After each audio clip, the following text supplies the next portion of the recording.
अस्सलाम वालेकुम दोस्तों, मैं Malik Samiullah bank portal channel से आज एक नई इन्फॉर्मेटिव वीडियो के साथ। जैसे कि आपको पता है कि हमारे मुल्क में एनर्जी का क्राइसिस काफ़ी अरसे से चल रहा है और इसको दूर करने के लिए गवर्नमेंट की तरफ से भी काफ़ी ज़्यादा इनिशिएटिव्स लिए जाते हैं, जिसमें स्टेट बैंक ऑफ पाकिस्तान ने अपना रोल प्ले करते हुए एक ऐसी स्कीम इंट्रोड्यूस करवाई थी जिससे जो एनर्जी के क्राइसिस हैं उसको हल करने में मदद मिले। पाकिस्तान को एनर्जी का और क्लाइमेट चेंज के मसाइल का सामना है। बिजली की शॉर्टेज की वजह से काफ़ी ज़्यादा जो इंडस्ट्री की ग्रोथ है वो मुतासर होती है। इसके पेश नज़र गवर्नमेंट ऑफ पाकिस्तान और स्टेट बैंक ने मिलकर रिन्यूएबल एनर्जी के लिए स्कीम मुतारफ़ करवाई है। इसको हम देखेंगे कि उसमें कौन कौन से क्राइटेरिया हैं, कौन कौन सी कैटेगरीज़ हैं, कौन कौन से लोग उससे फ़ायदा उठा सकते हैं। फिर हम एक एग्जांपल लेंगे बैंक की कि अगर बैंक से आपने इसको फाइनेंस करवाना है तो उसका क्या तरीक़ेकार होगा। स्टेट बैंक के क्राइटेरिया के मुताबिक इसमें 3 कैटेगरीज़ आती हैं, कैटेगरी 1, कैटेगरी 2 और कैटेगरी 3। हमारा फोकस कैटेगरी 2 पे होगा, लेकिन आपकी इन्फॉर्मेशन के लिए मैं थोड़ा सा कैटेगरी 1 और 3 को भी डिस्क्राइब कर दूंगा। कैटेगरी 1 में state bank of Pakistan 6 billion तक की फाइनेंसिंग ऑफ़र करता है सिंगल प्रोजेक्ट के लिए, जिसमें जो स्पॉन्सर है वो 1 मेगावाट से लेके 50 मेगावाट तक का अगर कोई प्रोजेक्ट लगाना चाहता है एनर्जी का, तो वो इस स्कीम में 6 बिलियन तक की फाइनेंसिंग अवेल कर सकता है। कैटेगरी 2 में ऐसे प्रोजेक्ट हैं जो कि इलेक्ट्रिसिटी की जनरेशन 1 मेगावाट तक के लिए कर सकते हैं। इस कैटेगरी में स्टेट बैंक 400 मिलियन तक की फाइनेंसिंग ऑफ़र करता है। फिर कैटेगरी 3 है वेंडर और सप्लायर्स के लिए। इसमें state bank of Pakistan 2 billion की फाइनेंसिंग ऑफ़र करता है। कैटेगरी 3 में वो वेंडर्स और सप्लायर आते हैं जो AEDB यानी कि अल्टरनेटिव एनर्जी डेवलपमेंट बोर्ड के जो अप्रूव्ड पैनल लिस्ट पे मौजूद हैं सप्लायर्स और वेंडर, वो इसमें शामिल होते हैं। इन तीनों कैटेगरीज़ में जो मार्कअप स्टेट बैंक ने ऑफ़र किया हुआ है एंड यूज़र को वो 6% तक है। 6% से ज़्यादा कोई बैंक भी इसमें चार्ज नहीं कर सकता, लेकिन अगर कोई बैंक कम चार्ज करना चाहे तो वो इसमें कमी कर सकता है। कैटेगरी 1 में जो फाइनेंसिंग पीरियड है वो 12 साल तक का है और इसमें जो ग्रेस पीरियड है मैक्सिमम 2 साल तक का बैंक ऑफ़र कर सकता है। रीपेमेंट जो कैटेगरी 1 में है क्वार्टरली या हाफ ईयरली होती हैं और मार्कअप भी क्वार्टरली इसमें डिडक्ट किया जाएगा। कैटेगरी 2 में जो टेनर है वो मैक्सिमम 10 साल का है और इसमें जो मैक्सिमम ग्रेस पीरियड है 3 माह का वो ऑफ़र किया जा सकता है। प्रिंसिपल जो रीपेमेंट्स हैं वो आप मंथली, क्वार्टरली या हाफ ईयरली कर सकते हैं और इसी तरह जो मार्कअप की रीपेमेंट है वो मंथली और क्वार्टरली होगी। वो डिपेंड करता है कि आपने जो बैंक के साथ मामलात किए हैं वो क्वार्टरली बेसिस पे किए हैं या मंथली बेसिस पे किए हैं। कैटेगरी 3 में जो मैक्सिमम टेनर है वो 10 साल का है और मैक्सिमम जो ग्रेस पीरियड है इसमें 6 माह का दिया जा सकता है। प्रिंसिपल जो रीपे करना है वो मंथली, क्वार्टरली या हाफ ईयरली हो सकता है और मार्कअप क्वार्टरली बेसिस पे या मंथली बेसिस पे तय किया जा सकता है। पाकिस्तान में तमाम कमर्शियल बैंक इस स्कीम को ऑफ़र कर रहे हैं और काफ़ी बैंक इस पे काफ़ी ज़्यादा काम कर रहे हैं। छोटे लेवल के जो इसमें कर्ज़े हैं घरों वगैरह के लिए वो कंज्यूमर डिपार्टमेंट कुछ बैंक्स के काम कर रहे हैं। उसमें आपने अपना बिज़नेस प्रूफ देना होता है या आप अगर सैलरीड हैं, उसी तरीके से मुख्तलिफ़ बैंक की मुख्तलिफ़ रिक्वायरमेंट्स हैं और घरों के लिए वो वहाँ से भी अवेल कर सकते हैं। मैं यहाँ पे पर्टिकुलरली इंडस्ट्री के पॉइंट ऑफ व्यू से आपको गाइडलाइन दूंगा कि अगर आपने अपनी फैक्ट्री में या अपने बिज़नेस प्रीमिसेस में कैटेगरी 2 में जो फॉल करता है इंस्टॉल करवाना है तो उसमें क्या क्या रिक्वायरमेंट्स हैं और किस तरीके से इसको अप्लाई किया जा सकता है। पर्टिकुलरली UBL जो इसमें सोलर पैनल की फाइनेंसिंग में स्कीम्स ऑफ़र कर रहा है उसके पॉइंट ऑफ व्यू से आज हम देखेंगे। UBL की एक प्रोडक्ट है बिज़नेस मॉर्गेज फाइनेंस या कारोबार लोन। इसमें UBL 1 मिलियन से लेके 30 मिलियन तक की फाइनेंसिंग ऑफ़र कर रहा है और जो मैक्सिमम मुद्दत है डिसबर्समेंट की डेट के बाद यानी कि कर्ज़ा जारी होने के बाद की वो 6 साल तक की है और इसमें जो मैक्सिमम ग्रेस पीरियड है वो 3 माह तक का बारवर जो है वो अवेल कर सकता है। इसमें आपका एक शेड्यूल बन जाएगा जिसमें प्रिंसिपल और मार्कअप आपका क्वार्टरली बेसिस पे या मंथली बेसिस पे आपको पे करना होगा।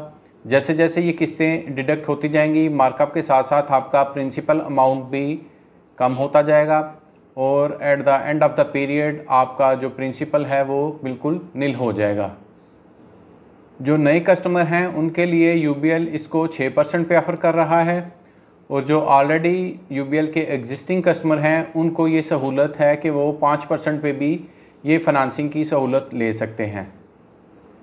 यानी कि ये फाइनेंसिंग अगर आपका बिल ज़्यादा आ रहा है तो इसका सबसे बड़ा फ़ायदा ये है कि आप उतनी अमाउंट, अगर आपकी इंडस्ट्री है 2.5-3 लाख रुपए का बिल आ रहा है तो उतनी इंस्टॉलमेंट प्लान में आप ना सिर्फ अपना एक एसेट क्रिएट कर लेते हैं बल्कि आने वाले सालों में आपको फ्री ऑफ कॉस्ट जो बिजली है वो मुयस्सर आ सकती है। इसका सबसे बड़ा फ़ायदा ये भी है कि अगर आप नेट मीटरिंग करवा लेते हैं तो जो अजाफी बिजली आप पैदा करेंगे, जैसे छुट्टी वाले दिन अगर आपका सोलर पैनल चल रहा है तो जो अजाफी बिजली होगी वो आप नेट मीटरिंग के थ्रू वापडा को भी सेल कर सकते हैं। उससे जो आपका बिजली का बिल है उसमें भी काफ़ी ज़्यादा कमी हो जाएगी। अगर प्रॉपर तरीके से इसको इस्तेमाल किया जाएगा इस टेक्नोलॉजी को तो ये आपको हर लिहाज से फ़ायदेमंद ही होगी। प्राइमरी सिक्योरिटी के तौर पर जो सोलर सिस्टम आपकी फैक्ट्री में या बिज़नेस प्रीमिसेस में इंस्टॉल होगा उसके ऊपर बैंक अपना हाइपोथिकेशन चार्ज क्रिएट कर लेगा और सेकेंडरी सिक्योरिटी में जो प्रॉपर्टी है वो मॉर्गेज की जाएगी। अगर ऑलरेडी आप यूबीएल या किसी भी बैंक के कस्टमर हैं तो आपकी प्रॉपर्टी में अगर कुशन अवेलेबल है तो उसी कुशन के अंदर अंदर रहते हुए आप साथ इस स्कीम से भी फ़ायदा उठा सकते हैं जो कि इंतहाई कम रेट पे अवेलेबल है। जो इसमें इक्विटी पार्टिसिपेशन है यानी कि कस्टमर की तरफ से जो नए कस्टमर होंगे उनका शेयर 20% होगा इस प्रोजेक्ट में और 80% की फाइनेंसिंग उनको बैंक कर देगा और जो ऑलरेडी एग्जिस्टिंग कस्टमर्स हैं यूबीएल के उनकी जो पार्टिसिपेशन होगी वो 10% होगी और जो बैंक की फाइनेंसिंग है वो 90% तक मिल सकती है। ये यूबीएल का बिज़नेस मॉर्गेज फाइनेंस की स्कीम जो है उसके तहत मैंने आपको थोड़ी सी तफसील बताई। फिर एक यूबीएल का सहूलत लोन है जो कि लिक्विड सिक्योरिटीज़ के अगेंस्ट है। उसमें अब देखते हैं कि अगर उस कैटेगरी में आप लेना चाहें बग़ैर मॉर्गेज करवाए हुए तो वो कैसे ले सकते हैं। सहूलत लोन में जो मिनिमम अमाउंट है वो 1 मिलियन से लेके 400 मिलियन तक की है। इसमें जो मुद्दत है लोन की वो 10 साल तक की है मैक्सिमम और जो मैक्सिमम ग्रेस पीरियड है वो 3 माह तक का है। जो लोन और मार्कअप है वो इक्वली डिस्ट्रीब्यूट हो सकता है आपका क्वार्टरली बेसिस पे या मंथली बेसिस पे। ये फाइनेंसिंग अवेलेबल है आपके डिपॉज़िट के बेस पे कि अगर आपका डिपॉज़िट यूबीएल में या किसी भी बैंक में पड़ा हुआ है तो उसके अगेंस्ट अगर आप चाहते हैं कि उनको ब्रेक नहीं करवाना चाहते उस डिपॉज़िट को, अगर आपने फ़िक्स पैसे रखे हुए हैं या फॉरेन करेंसी अकाउंट में आपके पैसे पड़े हुए हैं, आप चाह रहे हैं कि बजाय इसके कि मैं उनको ब्रेक करवाऊं तो आप इन पैसों के अगेंस्ट उनको लियन मार्क करवा के तो ये फैसिलिटी हासिल कर सकते हैं। अगर आप न्यू टू बैंक हैं यानी कि यूबीएल के नए कस्टमर हैं तो आपको ये 6% पे अवेलेबल होगी फैसिलिटी। अगर आप यूबीएल के ही कस्टमर हैं, ऑलरेडी आपके पैसे या डिपॉजिट वगैरह यूबीएल में पड़े हैं और उसके अगेंस्ट ये फाइनेंसिंग लेना चाहते हैं तो ये फाइनेंसिंग आपको 5% पे ये अवेलेबल होगी। प्राइमरी सिक्योरिटी वही होगी जो सोलर सिस्टम इंस्टॉल किया जाएगा, बैंक उसको हाइपोथिकेट कर लेगा यानी कि अपना चार्ज वहाँ पे क्रिएट कर लेगा। हाइपोथिकेशन को अंडरस्टैंड करने के लिए मेरी एक वीडियो है, वो अगर आपने नहीं देखी तो वो भी देख लीजिएगा ताकि आपका जो हाइपोथिकेशन का कॉन्सेप्ट है वो भी क्लियर हो जाए।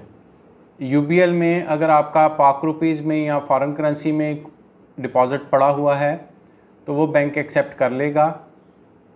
इसके अलावा अगर किसी और बैंक में आपका डिपॉज़िट पड़ा हुआ है वो भी यूबीएल एक्सेप्ट कर लेगा। नेशनल सेविंग सेंटर में अगर आपने कोई फ़िक्स डिपॉज़िट रखे हुए हैं और ब्रेक नहीं करवाना चाहते तो वो भी बैंक एक्सेप्ट कर लेगा, जिसमें DSCs, SSC, RIC शामिल हैं यानी कि regular income certificates, defence saving certificates, special saving certificates, जो कौमी बचत में फ़िक्स डिपॉज़िट के सर्टिफिकेट्स हैं, ये भी bank as a security accept कर लेता है। क्योंकि ये फाइनेंसिंग लिक्विड सिक्योरिटीज़ के अगेंस्ट है, तो इसलिए आपको इस प्रोडक्ट में प्रॉपर्टी मॉर्गेज करवाने की ज़रूरत नहीं होगी। आपके डिपॉजिट्स के अगेंस्ट ही बैंक ये फाइनेंसिंग ऑफ़र कर देगा। जो जनरल टर्म्स एंड कंडीशंस हैं वो मैं आपको बता देता हूँ कि बैंक ने कौन कौन सी चीज़ें आपसे रिक्वायर करनी हैं। मिनिमम 3 साल का आपका बिज़नेस हिस्ट्री होनी चाहिए। 2 साल की आपकी अकाउंट स्टेटमेंट बैंक एक्सेस करेगा। स्टेट बैंक की गाइडलाइंस के मुताबिक आपकी ECIB और डाटा चेक क्लियर होना चाहिए। ECIB के मतलब भी मैंने एक वीडियो बनाई हुई है, अगर आपको अंडरस्टैंडिंग का कोई इशू है तो वो मेरी वीडियो आप देख सकते हैं। गुज़िश्ता 1 साल के बिजली के बिल बैंक चेक करेगा, जिससे अंदाज़ा लगेगा कि आपकी रिक्वायरमेंट कितनी है। गुज़िश्ता 3 सालों की फ़ाइनेंशियल स्टेटमेंट भी रिक्वायर होंगी। वो डिपेंड करता है कि आपने लोन कितना लेना है। अक्सर इसमें जो बैंक के ऑफिशियल्स हैं वो आपकी हेल्प कर देते हैं कि कैसे इसको तैयार करना है, इसलिए इसमें कोई परेशानी वाली ऐसी बात नहीं। फिर आपके लोड के कैलकुलेट करने के लिए एक सर्वे रिपोर्ट चाहिए होती है, जिससे अंदाज़ा लगाया जाता है कि आपको कितनी फाइनेंसिंग अमाउंट की ज़रूरत है। ये रिपोर्ट जो अप्रूव्ड वेंडर हैं अल्टरनेटिव एनर्जी डेवलपमेंट बोर्ड के, वो प्रोवाइड करते हैं। सिक्योरिटी में अगर आप मॉर्गेज फाइनेंस फैसिलिटी लेते हैं तो डेफिनेटली आपको प्रॉपर्टी मॉर्गेज करवानी पड़ेगी, लेकिन अगर आप डिपॉज़िट के अगेंस्ट लेना चाहते हैं तो उस सूरत में वो जो डिपॉज़िट है वो एज ए सिक्योरिटी आपका काम करेगा। उस सूरत में आपको प्रॉपर्टी मॉर्गेज करवाने की ज़रूरत नहीं। ये जो इक्विपमेंट या जो सोलर सिस्टम इंस्टॉल किया जाएगा वो इंश्योर्ड होता है। जो बैंक के अप्रूव पैनल पे इंश्योरेंस कंपनीज़ हैं वहाँ से इसको इंश्योर करवाया जाता है और इसकी कॉस्ट भी आपको बियर करनी पड़ेगी। जब ये लोन अप्रूव हो जाएगा तो पेमेंट ऑर्डर या कैशियस चेक के ज़रिए जो वेंडर है जहाँ से ये परचेज़ किया जाएगा उसको डायरेक्टली इसकी पेमेंट की जाएगी। ये एक बहुत अच्छी स्टेट बैंक की तरफ से स्कीम है और इसको ज़रूर आप फ़ायदा उठाएं। अगर आप आज इसको अवेल कर लेंगे तो 3 से 4 साल के बाद आपको ये जो एनर्जी है वो फ्री में मुयस्सर होगी। अगर आपका बिल ज़्यादा आ रहा है तो आप इंस्टॉलमेंट अमाउंट उतनी बना के अपना लोड कैपेसिटी चेक करके उतनी इंस्टॉलमेंट में ये ले सकते हैं। जब आप सोलर एनर्जी यूज़ कर रहे होंगे तो डेफिनेटली आपका बिल भी नहीं आएगा उतना, और वो जो पैसे होंगे वो आप किस्त देने में इस्तेमाल कर सकते हैं और आप पे इस तरीके से बोझ भी नहीं पड़ेगा। उम्मीद है कि ये आपको वीडियो पसंद आई होगी। इसको दोस्तों से भी शेयर करें ताकि अगर किसी को इसकी ज़रूरत है तो वो इसको ज़रूर इंस्टॉल करवाए। इस सिलसिले में अगर कोई मज़ीद रहनुमाई चाहिए हो तो मुझे कमेंट्स कर दीजिएगा, मैं उसके भी जवाब दे दूँगा। आपके लिए बहुत सी दुआएं, दुआओं में याद रखिएगा। बहुत शुक्रिया। अल्लाह हाफिज़।